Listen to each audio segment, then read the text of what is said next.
জিনিসেরই শর্টকাট আছে। অ্যান্ড আপনারা কি জানেন যে অ্যাডোবি ইলাস্ট্রেটরে যে টুলগুলো আছে, যেমন selection tool, direct selection tool, magic টুল, তারপর হচ্ছে পেন টুল বা টেক্সট টুল, রেক্টেঙ্গেল, ব্রাশ, এই ধরনের যে টুলগুলো, এগুলারও কিন্তু শর্টকাট আছে।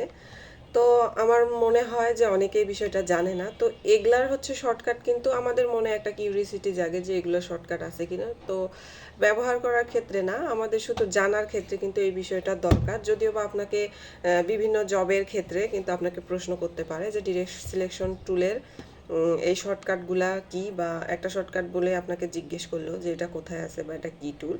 তো সেই ক্ষেত্রে আপনার হেল্পের জন্য আপনি এইগুলা শর্টকাট কোথায় পাবেন? তো খুবই সহজ। অ্যাডোবি ইলাস্ট্রেটর ওপেন করার পর আপনি কিবোর্ড থেকে কন্ট্রোল শিফট অল্টার কে প্রেস করলে কিন্তু ইলাস্ট্রেটরের ডিফল্টস যে সেটিংগুলা বা শর্টকাটগুলা সবগুলো কিন্তু এখানে শো করবে। ওকে, সুন্দরভাবে কিন্তু আমি দেখাচ্ছি। এই যে যদি আমি সিলেকশন টুল নিতে চাই তাহলে কিন্তু ভি প্রেস করলেই কিন্তু চলে আসবে। Direct selection tool S A press করলে আসবে। গ্রুপ হচ্ছে কন্ট্রোল জি প্রেস করলে কিন্তু গ্রুপ হয়। Magic tool Y, lasso tool Q, তারপর আর্টবোর্ড কিভাবে নিব সি প্লাস ও, পেন টুলের P, add anchor point, equal, তারপর প্লাস, শর্টকাট আর হচ্ছে সিম্বল।